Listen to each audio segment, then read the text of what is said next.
சண்டாளி சண்டாளி இப்படி பண்ணிட்டு போயிட்டாளே, குடும்பத்தை இப்படி சந்தி சிரிக்க வச்சுட்டாளே, ஓரமா குட்டி போட்ட பூனை மாதிரி சுத்திட்டு இருந்தாளே, கூட்டிட்டு ஓடி போறவளுக்கு அவளுக்கு எப்படிங்க மனசு வந்தது? இவெல்லாம் விளங்குவாளா? உருப்படவே மாட்டான், நாசமா போவா. பாதகி பாதகி பாதகி. நாய குளிப்பாட்டி நடு வீட்டுல வச்சா அது தன் புத்திய காட்டிடுங்கிறது சரியாதான் இருக்கு. பாத்தீங்களா? இப்ப எதுக்கு தைய தக்கன குதிச்சுக்கிட்டு இருக்க? குதிச்சு என்ன ஆக போகுது? ஊருக்குள்ள என்னையா பேசுவாங்க? பத்திரிகையில போடாத அளவுக்கு 10 கிட்டல எரியும். ஓடுகாலி பொண்ணை பத்தி ஒண்ணும் தெரியாத மாதிரி என்கிட்டே பேசுறல்ல. ஏதோ மூத்ததார்த்து வீட்டுக்கு போனா ஏதோ 4 கேள்வி கேட்டான்னு விட்டு வச்சா ஓடி போய் கல்யாணம் பண்ற அளவுக்கு தைரியம் எங்கேருந்து வந்தது கழுதைக்கு? அவ ஓடி போனது என்னமோ உண்மைதான். நீ எதுக்கு ஒப்பாரி வைக்கிற? அவ வீட்டை விட்டு எப்ப போவான்னு விடிய விடிய காத்திருந்த. அண்ணன் எப்ப போவான், திண்ணை எப்ப காலியாகும்னு இளவு காத்த கிளி மாதிரி காத்துக்கிட்டு இருந்துட்டு இப்ப என்னமோ புதுசா அக்கறை வந்தது மாதிரி அழிச்சாட்டியம் பண்ணிக்கிட்டு இருக்க. அக்கறை இல்ல சக்கரை இல்லையா? ஊருக்குள்ள நமக்குன்னு ஒரு மான மரியாதை இருக்கியா? அதெல்லாம் காத்துல பறக்க விட சொல்றியா? உனக்கு மான மரியாதையை விட காசு பணம் தானே முக்கியம். அப்புறம் என்ன, கல்யாண செலவு கூட வைக்காம ஓடி போயிட்டாலேன்னு சந்தோஷம் தானே பட்டிருப்ப. உன்னை பத்தி எனக்கு தெரியாதா? ஓடுகாலி பொண்ணை வளர்த்ததுக்கே 9 ஊருக்கு வாய் நெழுதுல. உனக்கெல்லாம் அவளை நல்ல பிள்ளைய வளர்த்திருந்தா உன்னை கையிலேயே பிடிக்க முடியாதியா? சும்மாவா சொன்னாங்க பழமொழி, ஆட்டுக்கு வாழை அளந்து வச்சிருக்கான்னு? இந்த பார், சும்மா தைய தக்கன்னு குதிக்காம நான் சொல்றத கவனமா கேளு. அவ வயசுக்கு வந்த பொண்ணு, மேஜர் வேற. அவ வாழ்க்கையை தீர்மானம் பண்ற உரிமை அவளுக்கு தான் இருக்கு. அதுல நாமெல்லாம் தலையிடக்கூடாது. இது அவ வாழ்க்கை, அவ தேடிக்கிட்டா. அப்படியா? அப்படியா இருக்கட்டியா? அந்த சனியை இந்த வீட்டு வாசப்படியை மிதிக்க கூடாது. அப்படி மீறி மிதிச்சா நான் பொம்பளையா இருக்க மாட்டேன் சொல்லிட்டேன். இதுக்கு தானே ஆசைப்பட்ட. அவ எப்பவுமே இந்த வீட்டுக்குள்ளேயே நுழையக்கூடாது, எக்கேடு கெட்டாவது போகட்டும்னு பல நாள் நினைச்சுக்கிட்டு இருந்தேன். இப்போ உனக்கு ஏத்த மாதிரி சூழ்நிலை அமைஞ்சு போச்சு. சும்மாவே சாமி ஆடுவ, சூடம் பத்த வச்சா சும்மாவா இருப்ப? எவ்வளவு தூரம் ஆடணுமோ ஆடு, எவ்வளவு தூரம் ஓடணுமோ ஓடு. நான் ஆடுறது அலங்கரிக்கிறதெல்லாம் இருக்கட்டியா? அண்ணன் தம்பி அங்காளி பங்காளி சொந்தக்காரங்கள்ட்ட எந்த மூஞ்சிய வச்சுனியா நான் பாப்பேன்? குடிய கெடுத்து போனவளை பத்தி கொடைஞ்சு கொடைஞ்சு கேட்பாங்கல்ல, எப்படியா நான் பதில் சொல்லுவேன்? யாருக்கும் பதில் சொல்ல வேண்டிய அவசியம் நமக்கு கிடையாது மங்களம். ஆமா, இவர் பெரிய ஜில்லா கலெக்டர், யாருக்கும் எந்த பதிலும் சொல்ல மாட்டாரு. சாதிசனம்னு 4 பேர் கேட்கதான் செய்வாங்க, கேட்டாதான் அது சாதிசனம். சமாளிக்க வழி சொல்லியானா இப்படி சண்டை போட வழி சொல்ற? இங்க பாரு, நீ இருக்கும்போதுதான் நிம்மதி இல்லாம இருந்தா, இப்ப அவளுக்கு பிடிச்ச வாழ்க்கையை தேர்ந்தெடுத்துட்டா. போற இடத்துலயாவது நிம்மதியா இருக்கட்டும். சும்மா குட்டையை குழப்புற மாதிரி உன்னையும் குழப்பிக்கிட்டு மத்தவங்களையும் குழப்பாத. வந்துட்டார் மௌனங்கிட்ட மனுஷன், மகா பாவி.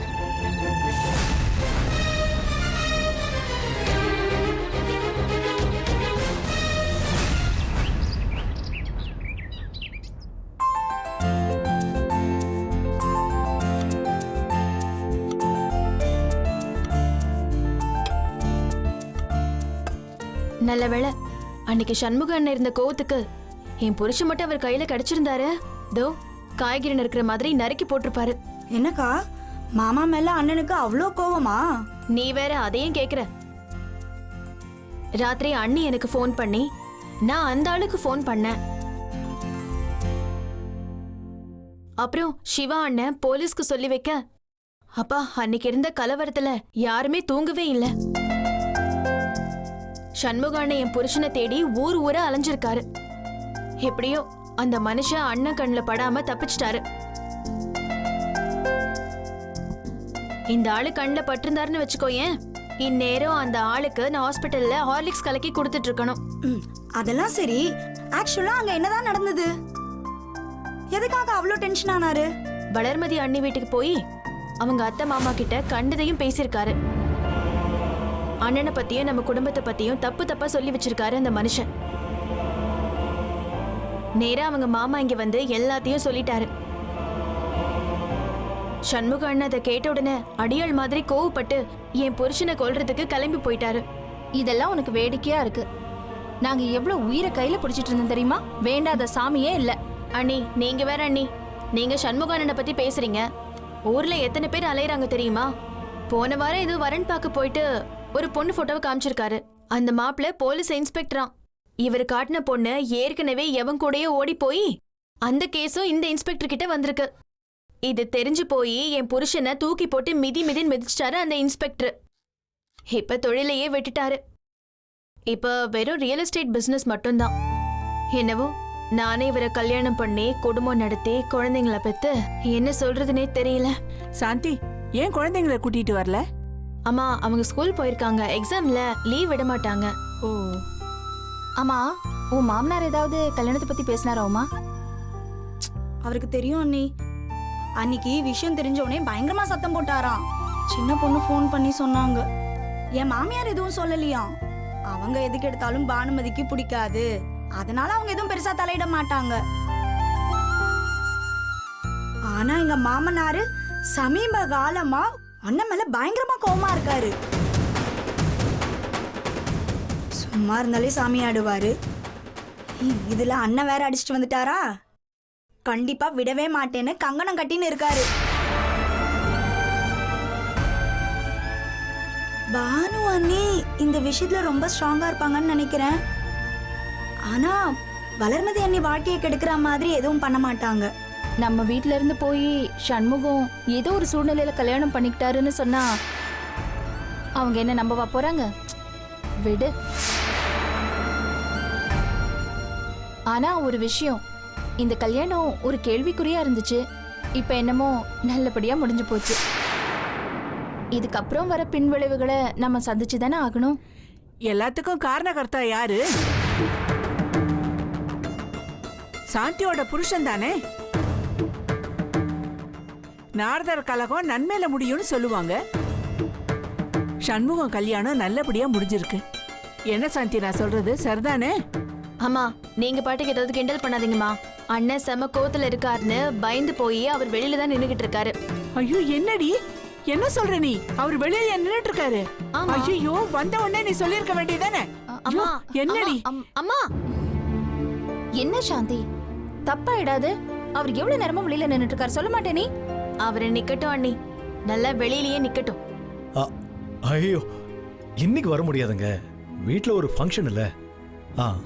நான் மேனேஜர் கிட்ட சொல்லிட்டேன். எல்லா விவரமும் சொல்லுங்க, நீங்க போய் பாருங்க அவரை. அண்ணா நான் வேணா போய் பார்த்துட்டு வந்துடுறேன். டேய், இன்னைக்கு உனக்காக தாண்டா எல்லா வேலையும் நடந்துட்டு இருக்கு. நீ போறேன்னா என்ன அர்த்தம்? நீ சும்மா இரு, ஒன்றும் பிரச்சனை இல்லை, அவங்க மேனேஜ் பண்ணிப்பாங்க. நீ ரிலாக்ஸ்ட் ஆயிடு. அதுக்காக சொல்லண்ணே. சிவஞானம், சொல்லிட்டேன்டா. மா, சாந்தியோட வீட்டுக்காரர் வந்திருக்காராண்டா. வெளியிலேயே நின்னுட்டு இருக்காரா? வாசல்லையே நிக்கிறாரு. அந்த ஆள் எதுக்கு இங்க வந்தான்? அவனெல்லாம் அன்னைக்கே கையில மாட்டினானா? அமைதியாரா. நீ கொஞ்சம் அமைதியா இருடா. அவரு பண்ணதை பண்ணிட்டாரு. அதுக்காக சாந்திக்கு புருஷன் இல்லைன்னு ஆயிடுமா? அவ வந்து உள்ள இருக்கா, அவர் வந்து வெளியே நின்னா நல்லா இருக்குமா என்ன? இத பாரு, ஜென்ம விரோதியா இருந்தா கூட வீடு வரைக்கும் வந்துட்டா வாங்கன்னு உள்ள கூப்பிடுறதா நம்மளோட கலாச்சாரம். புரியுதா? ரெண்டாவது, உன் கல்யாணம் நடக்கிறதுக்கு அவரும் ஒரு காரணம் தானே. எது? அவர் இந்த கல்யாணம் நடக்கணும்னு நினைச்சா பண்ணாரு, நடக்க கூடாதுன்னு நினைச்சு பண்ணாருமா? டேய் விடுறா, ஏதோ நினைச்சா ஒரு பண்ணாரு. நமக்கு நல்லது தானே நடந்திருக்கு. இப்ப என்ன ஆக போகுது? ஒரு 2 மணி நேரம் இருந்துட்டு போக போறாரு. அண்ணே, அவர் நல்ல எண்ணத்திலே வந்திருக்க மாட்டாரு. சரிடா, அவர் எப்படி வேணா இருந்துட்டு போட்டோம். நாம நல்ல எண்ணத்தோட இருப்போம், அவ்வளவுதான். புரியுதா? நீ இங்கே இரு, நானும் அம்மாவும் போய் பார்த்துட்டு வரோம். மாமா,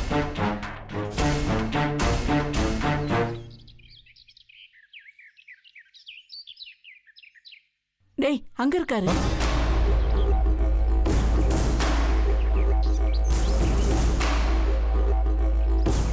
என்ன மாப்பிள்ள, உள்ள வாங்க.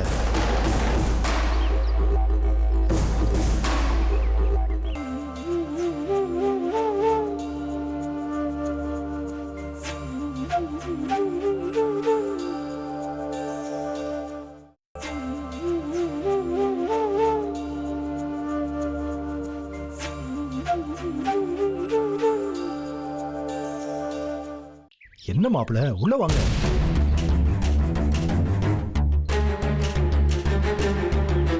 நீங்க வந்ததே தெரியாத மாப்பிள்ள.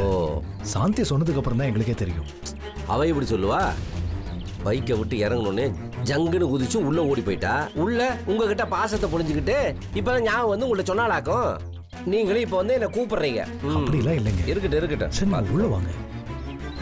இங்க பாருங்க, நான் இங்க வருவேனான்னு எனக்கே தெரியாதுங்க.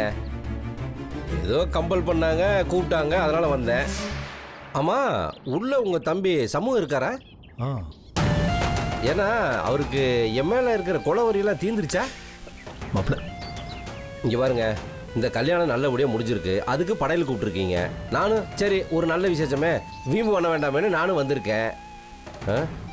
ஒரே ஒரு விஷயம் தாங்க, நீங்கள் பழசெல்லாம் மறந்துட்டு உள்ளே வாங்கன்னு சொல்லுங்க, நான் வர்றேன். இல்லைன்னா எனக்கு இருக்கவே இருக்கு 1008 பிஸ்னஸ் இருக்கு, அதை பார்த்து நான் பாட்டு போயிட்டே இருப்பேன். நீங்கள் தான் சொல்லணும். பழசெல்லாம் மறந்துட்டு நீங்க உள்ள வாங்க. ஓ ம். இந்த பாருங்க, ஒரு பிரச்சனையும் இல்லை. சண்முகம் உங்களை மன்னிச்சிட்டான். என்ன என்ன என்ன அவன் மன்னிக்கிறது? ஏங்க நியாயமா பார்த்தா என் காலில் விழுந்து அவன் நன்றி சொல்லணுங்க. அவன் இந்த கல்யாணமே நடக்காதுன்னு இருந்துச்சு, என்னால தானே இது நடந்துச்சு.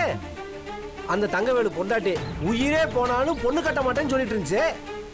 நாங்க போய் சில பல விஷயங்கள் பேச போய் அது ஒரு மாதிரி இதாகி நல்லபடியாக முடிஞ்சு வச்சுன்னு வச்சுக்கோங்க. ஏங்க இதெல்லாம் நல்லபடியாக நடந்து யாரு காரணம்? நான் தானேங்க. சும்மா என்னமோ பேசிட்டு இருக்கீங்க. நீங்க தான் காரணம், இல்லைன்னு சொல்லலை. எல்லாத்தையும் மறந்துட்டு உள்ள வாங்க. சொல்லுங்க. வாங்க உள்ள வாங்க.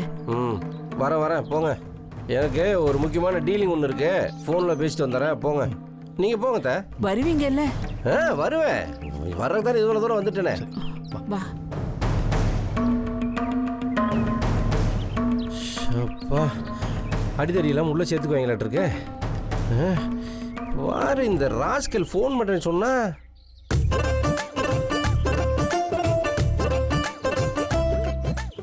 ஹலோ, யோ நான் தான் வைரவன் பேசுகிறேன். இவர் நான் பனையூர் வந்தப்ப நீ என்ன சொன்ன? ஒரு டீலிங் இருக்கு, முடிச்சு கொடுத்தா நான் பணம் தரேன்னு சொன்னா இல்லையா? அந்த பையரை யாரியாவே அவன் காஞ்சிபுரத்தில் தான் இருக்கான்னு சொன்னேன். அவன் நம்பர் வாங்கியிருக்கே இல்லையா? சரி, நீ வாங்கிட்டு சீக்கிரம் வந்துடு. நான் இங்கே என் மச்சான் வீட்டில் தான் இருக்கேன், கைராசி வீட்டில் தான் இருக்கேன். ஒரு ஃபங்க்ஷன் விருந்து இருக்கு. ஆமாம், நீ அங்கே வந்துடு. Okay okay okay. நம்ம இப்படி பிஸியாக இருந்தால் தான் பல பல வேலைகள் பல பல தொழில்கள்லாம் நம்மளுக்கு நல்லா.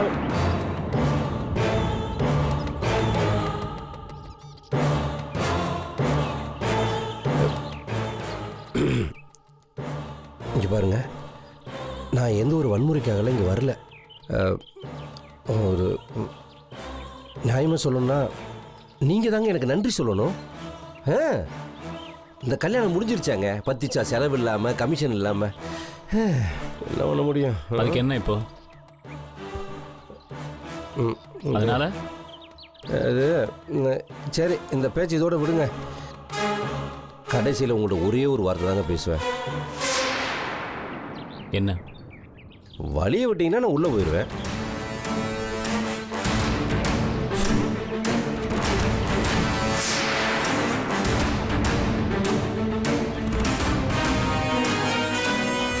ஹலோ, ஏய் சாந்தி, அது எங்கடி இருக்க? ஏய்,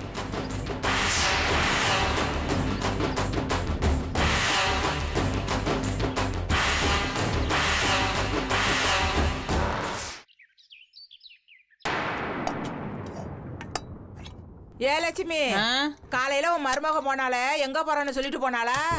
அவ அம்மா வீட்டுக்கு போறேன்னு சொல்லிட்டு போனா. அம்மா வீட்டுக்கு போறது இருக்கட்டும், அங்க என்ன விஷயம்னு கேட்டியா? தெரியாது எனக்கு, அதெல்லாம் நான் ஒன்னும் கேட்டுக்கல.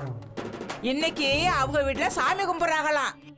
அந்த சண்முகத்துக்கு புதுசா கல்யாணம் ஆச்சுல, வாழ்க்கை நல்லா அமையணும்னு சாமி கும்பிடுறாங்களாம்.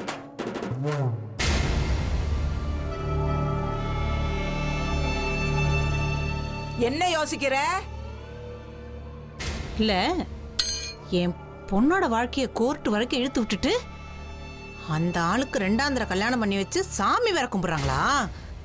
அவங்கெல்லாம் நல்லா இருப்பாங்களா என்ன? பானுதானே அந்த பையல வாண்டான்னு சொல்லிருச்சு. அதான் கேஸ் நடந்துட்டு இருக்குல்ல, அதுக்குள்ள என்ன அவனுக்கு கல்யாணம்? என்ன தைரியத்தில் இந்த கல்யாணத்தை பண்ணாங்க? அதுக்கு இப்ப இன்னைக்கு விருந்து வேற வைக்கிறாங்களாம். அந்த சரவண ஆனந்தி கூட பெருசா சண்டை போட்டு அப்படி இப்படின்னு சொன்னாங்க. ஆனா அவங்க 2 பேரும் கூட போறாங்களாம்ல. ஏற்கனவே உன் மருமக அங்க போயிட்டா, அங்க சாந்தி வந்திருப்பா. இந்நேரம் அந்த கைராசி குடும்பம் களை கட்டி இருக்கும். பாவம் நம்ம வீட்டு பொண்ணு அந்த வீட்டுல வாக்கப்பட்டு இன்னைக்கு நிம்மதி இல்லாம தவிக்குது. இப்ப என் பொண்ணுக்கு என்ன குறைச்சல்? மாசம் ஆனா 1 லட்சம் ரூபாய் சம்பளம் வாங்குறா அவ. இந்த பாரு லட்சுமி, பணம் இருந்தா நிம்மதி கிடைச்சிருமா? நம்ம பொண்ணுக்கு கொஞ்சம் கூட தகுதி இல்லாதவன் இன்னைக்கு அவன் 2வது கல்யாணம் பண்ணி விருந்து வைக்கிறான். என் பொண்ணு மட்டும் லேசா தலையாட்டினா போறோம், 1000 மாப்பிள்ளைங்க கியூல வந்து நிப்பாங்க. என்ன அவதான் வேண்டான்னு சொல்லிட்டு இருக்கா. இந்த பாரு லட்சுமி, அவன் வேண்டான்னு சொன்னா நம்ம விட்டுறதா? எப்படியாவது பானுங்க கல்யாணத்தை பண்ணி வச்சு நம்ம பொண்ணு ஜாம் வாழ்றத பார்த்து கைராசு குடும்பம் வகிரி எரியணும். அவளைதான் நான் சொல்வேன்.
என்ன ஆனந்தி, உள்ள வா வா.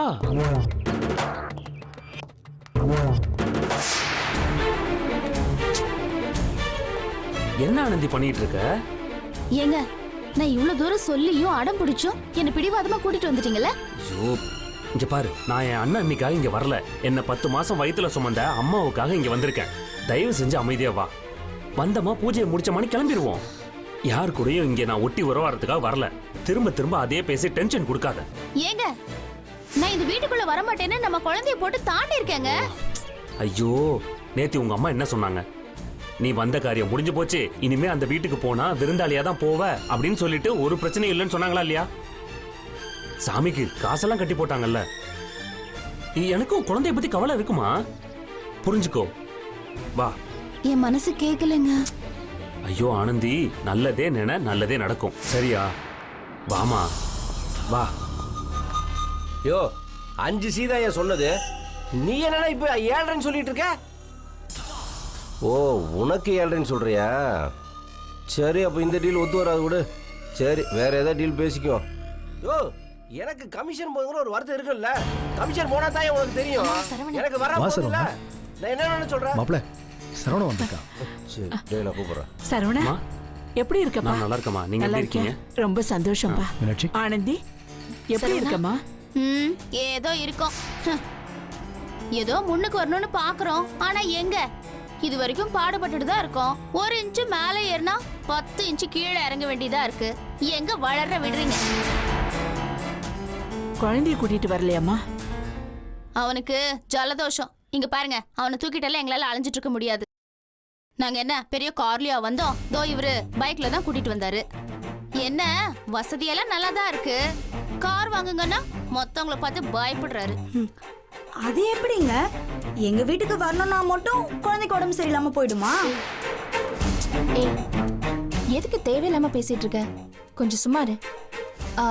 உட்கார ஆனந்தி. இருக்கட்டும் இருக்கட்டும். ஆனந்தி, அவதான் வளர்மதி. வணக்கம்.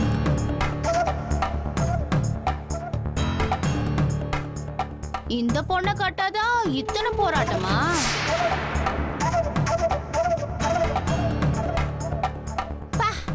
நல்ல கலர் தான், சும்மா செவுத்துக்கு வெள்ளை பூசின மாதிரி நல்ல கலர் தான். பாக்குறதுக்கே கண்ணெல்லாம் பூசுது. நான் ஒன்றும் பெரிய கலர்லாம் இல்லைங்க, ரொம்ப சாதாரணமான பொண்ணு. நான் உங்களை மாதிரிலாம் அழகு கிடையாது. அழகு பண்ணிக்கவும் எனக்கு தெரியாதுங்க. ஏன் வளர்மதி, உனக்கு என்ன குறைச்சல்? உனக்கு இருக்கிற கலை இங்க வேற யாருக்கு வரும்? பொண்ணுங்களுக்குன்னு சில லட்சணங்கள்லாம் இருக்குல்ல, அது எல்லாமே உன்கிட்ட இருக்கு. வசதியை வச்சு கலரை எப்போ வேணா வர வச்சுக்கலாம், ஆனால் கலையை வர வச்சுக்க முடியாது. ரொம்ப முக்கியமான விஷயம் என்னன்னா, குடும்பத்துக்கு தேவையான அத்தனை அம்சமும் மீனாட்சி அன்னைக்கு அப்புறம் உங்ககிட்ட தான் இருக்கு. வர வர இந்த வீட்டு பொம்பளைங்கெல்லாம் ஆம்பளைங்க மாதிரி ஆயிட்டாங்க. ஆம்பளைங்கெல்லாம் நல்லா வக்கடையா பொம்பளைங்க மாதிரி பேச கத்துக்கிட்டாங்க. நான் அனாவசியமா எந்த பேச்சும் பேசுறதுக்கு இங்க வரல. நான் இங்க வந்தது உனக்காக மட்டும்தான். மற்றபடி வேற யாரோட பேச்சை கேட்கவோ பேசவோ விரும்பல. சண்டை இழுக்கிற ஐடியாவும் எனக்கு கிடையாது. வந்த வேலை சீக்கிரம் முடிஞ்சதுன்னா நாங்க கிளம்பி போயிட்டே இருப்போம். நீங்க ஒரு 10 நிமிஷம் வெயிட் பண்ணுங்க, நான் எல்லாத்தையும் ரெடி பண்ணிட்டு கூப்பிடுறேன். வாமா உட்காருடா. ஆனந்தி வா உட்காருமா. அம்மா உட்காரு. சரவணா வா, இப்படி உட்காரு. வாமா உட்காருங்க, நான் வந்துடுறேன்.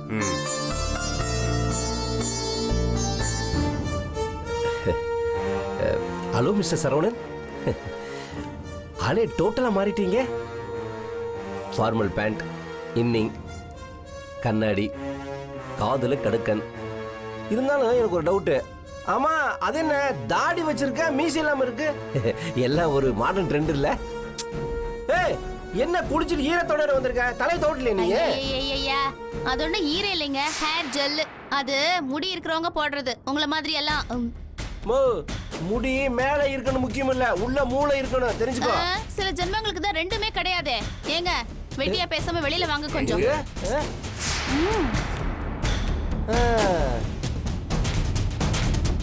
போங்கடா போங்க, இப்படி பொண்டாட்டி பின்னாடியே போங்க.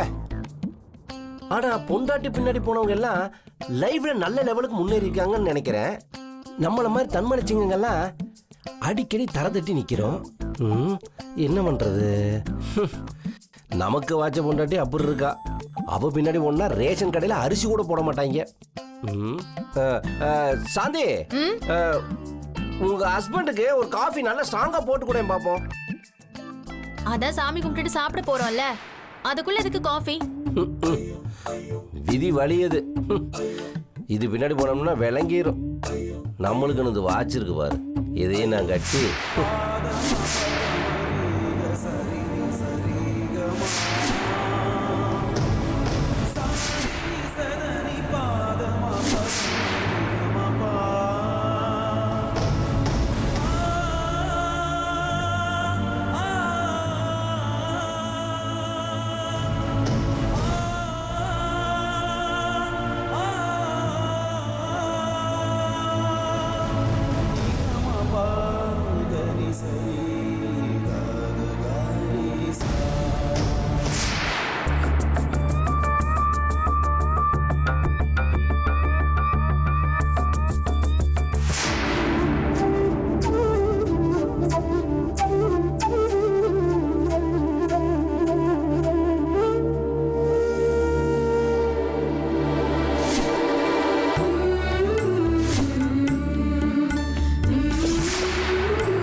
ஆனந்தி எடுத்துக்கோமா.